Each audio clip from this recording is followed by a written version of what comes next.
Hey guysies! We're back and we're doing a video today. Guys, we've got Louis, we've got Matilda, and we've got Francis. Okay, all the way from America. Doing this special video for you tonight. And the story is Little Miss Lucky and the Naughty Pixies. Let's go, guys. Little Miss Lucky, as I'm sure you know, is the luckiest person in the world. When she goes out for a walk, she always finds a pound coin lying on the ground. She never gets caught in the rain. And even when things go wrong, she is lucky. The other week, she locked herself out of Horseshoe Cottage where she lives. And guess who should come round the corner? Mr. Latchkey, the locksmith.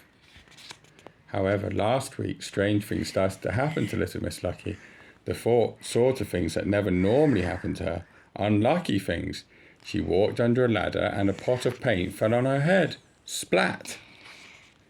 When she was walking down the high street, she fell into an open manhole. Bump! As she was passing someone's garden, she was soaked by a sprinkler. Splash! Little Miss Lucky could not understand what was going on. But have you noticed anything?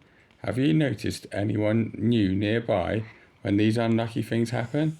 That's right, some small troublemakers are playing tricks on her. And do you know who they are?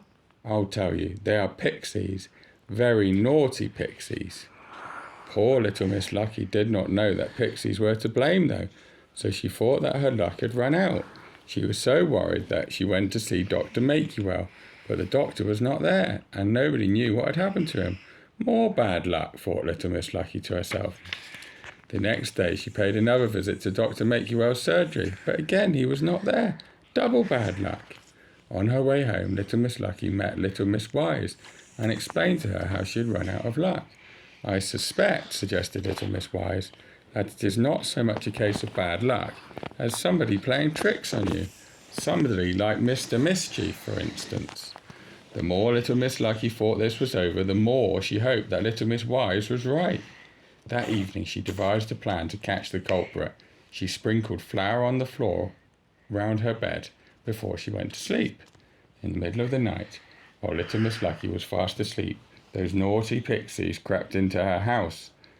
Their first naughty deed was to swap the sugar in the sugar bowl with the salt in the salt cellar. Then the pixies sneaked upstairs and left the largest alarm clock you've ever seen on Little Miss Lucky's bedside table. Very early the next morning, Little Miss Lucky was rudely awoken by the most awful noise. Clang, clang, clang, rang the giant alarm clock. Little Miss Lucky's ears were ringing. When she looked down at the floor, there was a